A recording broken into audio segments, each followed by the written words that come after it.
बिस्मिल्लाहिर्रहमानिर्रहीम। अस्सलामु अलैकुम डियर स्टूडेंट, आज का जो हमारा टॉपिक है उसमें हमने वाइल्ड लाइफ को डिस्कस करना है। बहुत ही इंपॉर्टेंट लॉन्ग क्वेश्चन है बोर्ड के पॉइंट ऑफ व्यू से। बहुत बारहा दफ़ा ये बोर्ड के पेपर में एज ए लॉन्ग क्वेश्चन आ चुका है। तो वाइल्ड लाइफ उर्दू में इसका अगर तर्जुमा करें जंगली ज़िंदगी, लेकिन इससे हरगिज़ मुराद ये नहीं है कि वो ऑर्गेनिज़म जो जंगल में रहते हैं, फॉरेस्ट में रहते हैं, वही सिर्फ वाइल्ड लाइफ के अंदर आएंगे। नहीं, हर वो एनिमल जिसको इंसान ने पालतू ना बनाया हो, हर वो प्लांट जो इंसान ने काश्त ना किया हो, वो वाइल्ड लाइफ के अंदर आते हैं। अब जैसे फॉर एग्ज़ाम्पल मुख्तलिफ़ किस्म के नालियों के ऊपर पौधे उगे हुए आपको नज़र आते हैं। अब वो इंसान ने उनको नहीं उगाया तो वो वाइल्ड लाइफ के अंदर आएंगे। काफ़ी सारी ऐसी बिल्लियाँ जो हमारे घरों में फिर रही होती हैं, वाइल्ड लाइफ के अंदर आएंगी। इसी तरह काफ़ी सारे कुत्ते जो हमारे गलियों में फिर रहे होते हैं, वाइल्ड लाइफ के अंदर आएंगे। तो ये जो बर्ड्स यानी जो उड़ रहे होते हैं, ये वाइल्ड लाइफ के अंदर आएंगे। तो हर वो चीज़ जो इंसान ने जिनको पालतू ना बनाया हो और जिनको इंसान ने उगाया ना हो, तो वो वाइल्ड लाइफ के अंदर, यानी कोई भी ऐसा ऑर्गेनिज्म जो नेचर जिसको सपोर्ट करे बजाय इंसान के नेचर उसको ग्रो करवाए, वो किस में आता है? वाइल्ड लाइफ के अंदर आते हैं। तो वाइल्ड लाइफ इंसान के लिए भी बहुत बड़ा सोर्स है। जैसे फॉर एग्जांपल गेम एनिमल्स। अच्छा, गेम एनिमल से क्या मुराद है? ऐसे जंगली जानवर जिनका इंसान शिकार करता है अपने फूड के लिए, जैसे हिरन वगैरह, या आप कह सकते हैं तितर वगैरह, बटेर वगैरह। तो ये सारे गेम एनिमल्स कहलाते हैं जिनका इंसान शिकार करता है और उनसे खुराक हासिल करता है। और प्लांट, काफ़ी सारे प्लांट जो इंसान फूड के सोर्स के तौर पे इंसान इस्तेमाल कर रहा होता है, have been major source of food for humans. ये इंसान के लिए बहुत बड़ा सोर्स है खुराक का। उसके बाद वाइल्ड लाइफ में एक बहुत ज़बरदस्त किस्म का नेचुरल बैलेंस है। ये 12 दफ़ा बात डिस्कस हो चुकी है कि नेचर अपने ऑर्गेनिज़म को ज़िंदा रखना जानती है और उसने बड़ा प्यारा बैलेंस मुख्तलिफ़ किस्म के ऑर्गेनिज़म के दरमियान में रखा हुआ है। और जितने भी लिविंग ऑर्गेनिज़म है वो कहीं ना कहीं एक दूसरे के ऊपर डिपेंड कर रहे होते हैं। जैसे प्लांट एनिमल पे डिपेंड कर रहे होते हैं, एनिमल प्लांट पे डिपेंड कर रहे होते हैं। तो कहीं ना कहीं इसी तरह जो डिकम्पोज़र्स हैं ये भी ज़रूरी हैं बाकी सारे ऑर्गेनिज़म को ज़िंदा रखने के लिए। तो जितने भी दुनिया में ऑर्गेनिज़म है वो उनके काफ़ी सारे लिंक्स जुड़े हुए हैं। तो ऑल ऑर्गेनिज़म आर इंटरडिपेंडेंट। तो जितने भी ऑर्गेनिज़म हैं वो कहीं ना कहीं एक दूसरे से लिंक है और इनके दरमियान में एक बहुत बड़ा डेलिकेट, बहुत ही नाजुक किस्म का बैलेंस है लिविंग ऑर्गेनिज्म और इन्वायरमेंट के दरमियान, कि लिविंग ऑर्गेनिज्म इन्वायरमेंट के बगैर नहीं रह सकते। अगर खुदा ना खास्ते इन्वायरमेंट ख़राब हो जाए तो लिविंग ऑर्गेनिज्म का जो सर्वाइवल है मुश्किल में पड़ जाएगा। तो इस बैलेंस को नेचर ने तो बड़े प्यारे अंदाज में मेंटेन किया हुआ है। लेकिन जिस वक्त इंसान की मुदाखलत आती है, मैन इंटरवेंशंस, इंसान मुदाखलत करता है, फिर प्रॉब्लम आना शुरू होते हैं। क्योंकि इस चैप्टर में हमने डिस्कस ही इंसान की मुदाखलत को करना है कि किस तरह इंसान इफ़ेक्ट कर रहा है हमारे इकोसिस्टम को, इन्वायरमेंट को, और किस अंदाज में वो इकोसिस्टम या इन्वायरमेंट बुरी तरह इफ़ेक्टेड हो रहा है इंसान की मुदाखलत की वजह से। तो यही बात लिखी गई है, man has disturbing this balance since long time. जो इंसान है वो इस बैलेंस को बहुत लंबे अरसे से ख़राब कर रहा है। इंसान जब भी कोई काम करता है वो हमेशा सिर्फ अपने फ़ायदे को देखता है या अपने नुकसान को देखता है। कैसे? जैसे फॉर एग्ज़ाम्पल एक स्पीशी है जो उसको फ़ायदा पहुंचा रही है, उसकी कोशिश होगी ये ज़्यादा से ज़्यादा ग्रो करे। और एक ऐसी स्पीशी जो उसके लिए नुकसानदेह है या उसको कोई बेनिफिट नहीं दे रही, उसकी कोशिश होगी कि ये इकोसिस्टम से ख़त्म ही हो जाए। हालांकि वो हो सकता है इकोसिस्टम के दूसरे ऑर्गेनिज्म के लिए ज़रूरी हो, लेकिन इंसान अपने फ़ायदे को देखता है। जैसे इंसान ने जंगल को साफ़ किया, वहाँ अपनी फसलें लगा दी। अब फसलें तो सिर्फ इंसान को फ़ायदा देंगी, लेकिन काफ़ी सारे जो ऑर्गेनिज्म हैं, काफ़ी सारे एनिमल हैं, काफ़ी सारे दूसरे प्लांट हैं, काफ़ी सारे इवन माइक्रो ऑर्गेनिज्म हैं, वो तो उन प्लांट से, उन प्रोड्यूसर से खुराक लेते थे जो जंगल में मौजूद हैं, वो तो सारे डिस्टर्ब हो जाएंगे। अब इंसान ने सिर्फ उस ज़मीन को क्या किया है, उन सारे के सारे फॉरेस्ट को ख़त्म करके एग्रीकल्चर में कन्वर्ट। अब एग्रीकल्चर जब स्टार्ट किए, खेत लगाए, तो वहाँ तो सिर्फ वो प्लांट उसको मिलेंगे जो इंसान के फ़ायदे के लिए हों। तो उसने दूसरे जो एनिमल्स के बारे में सोचा नहीं है। इंसान सिर्फ, यानी आप कह सकते इतना ज़्यादा मुफाद परस्त है, वो सिर्फ अपने फ़ायदे को देखते और अपने नुकसान को देखते। जिस चीज़ में उसको फ़ायदा हो रहा हो उसको तो वो ग्रो करवाएगा, जिस चीज़ में उसको फ़ायदा ना हो रहा, नुकसान हो रहा या बिल्कुल ना नुकसान और ना फ़ायदा हो रहा हो, तो उस चीज़ को वो आप कह सकते हैं नीचे करने की कोशिश करेगा। तो man's decision regarding usefulness and harmfulness of wildlife, तो इंसान देखता है कि वाइल्ड लाइफ में कौन सी चीज़ें फ़ायदेमंद है, कौन सी चीज़ें नुकसान है, और यही इसका जो ख्याल है led to severe disturbances in natural habitat, वही इंसान की वजह से बाकी सारा जो इकोसिस्टम है, नेचुरल इकोसिस्टम है, उसको डिस्टर्ब कर रही है। तो इंसान सिर्फ मफाद परस्ती की वजह से वो अपने फ़ायदे को देखता है और उस फ़ायदे के लिए जो नेचर है उसको डिस्ट्रॉय कर रहा है। इफ़ेक्ट क्या होंगे जब इंसान ने एक नेचुरल इकोसिस्टम को ही डिस्टर्ब कर दिया?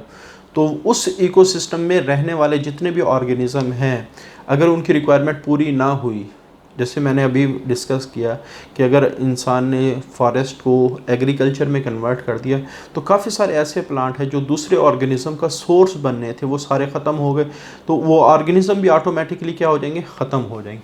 तो सबसे बड़ा इफ़ेक्ट क्या होता है जब भी इंसान इकोसिस्टम या नेचुरल इन्वायरमेंट को डिस्ट्रॉय करता है, उस इन्वायरमेंट के काफ़ी सारे एनिमल, काफ़ी सारे प्लांट की एक्सटिंक्शन हो जाती है।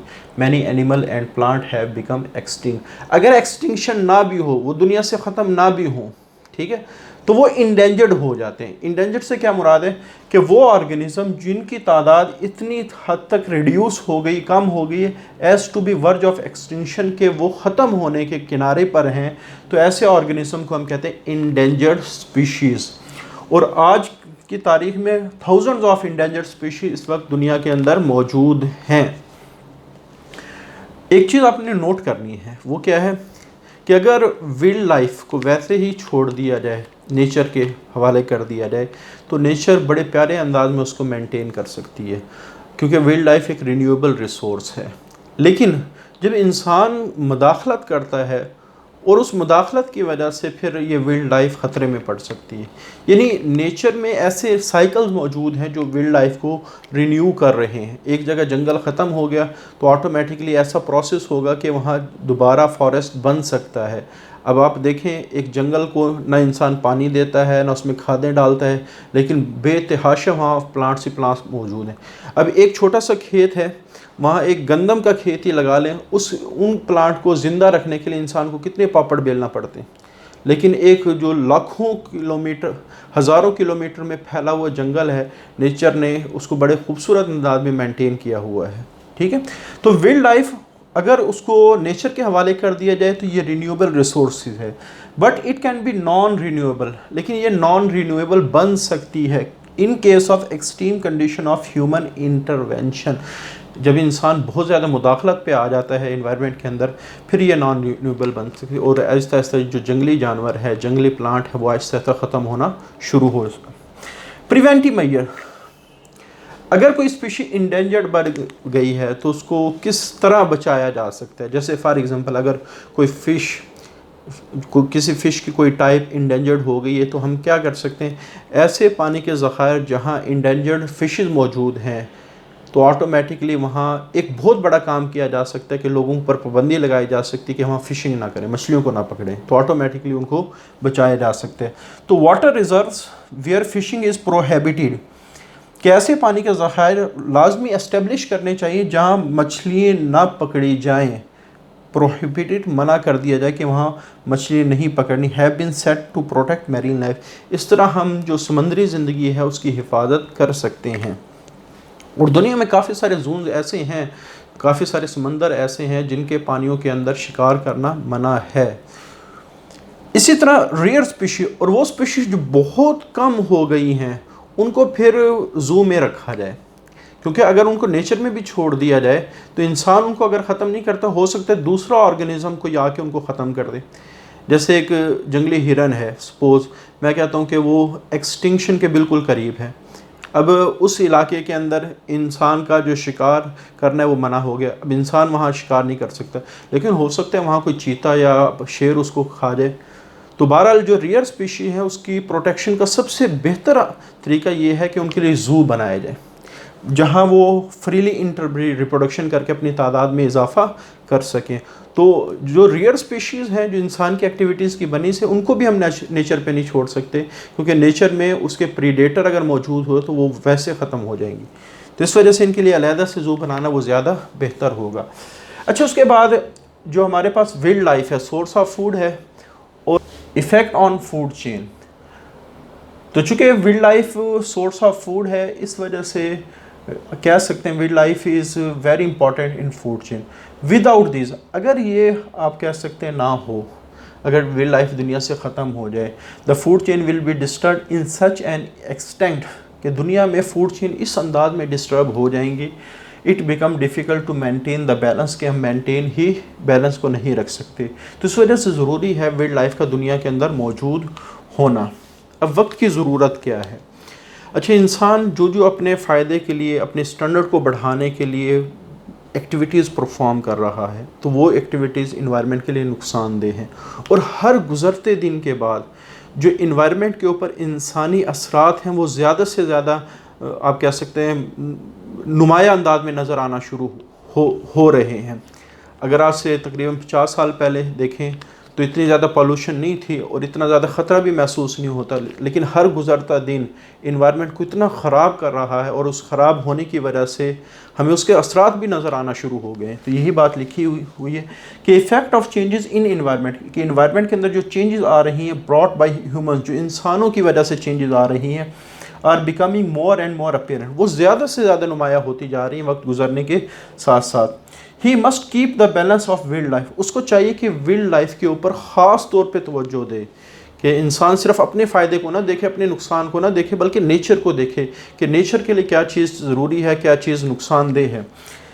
अगर he must keep the balance of wild life, otherwise अगर इंसान ने सिर्फ अपने फ़ायदे को देख के नेचर को नुकसान पहुंचाता रहा, वाइल्ड लाइफ को नुकसान पहुंचाता रहा, लैंड को नुकसान पहुंचाता रहा, वाटर को नुकसान पहुंचाता रहा, एयर को नुकसान, जितने भी रिन्यूएबल रिसोर्सेज हैं उनको नुकसान पहुंचाता रहा, वो सिर्फ अपने फ़ायदे को देखता रहा, it may jeopardise its own existent, तो इसका अपना वजूद ख़तरे में पड़ सकता है। जियोपैराडाइज का क्या मतलब होता है कि इसका जो वजूद है वो ख़तरे में पड़ सकता है। तो ये आज का हमारा टॉपिक है, अगेन बहुत ही इम्पॉर्टेंट है एग्ज़ामिनेशन पॉइंट ऑफ व्यू से, इस वजह से इसको आप लोगों ने अच्छी तरह तैयार करना है। आज के लिए इतना ही, अल्लाह हाफिज़।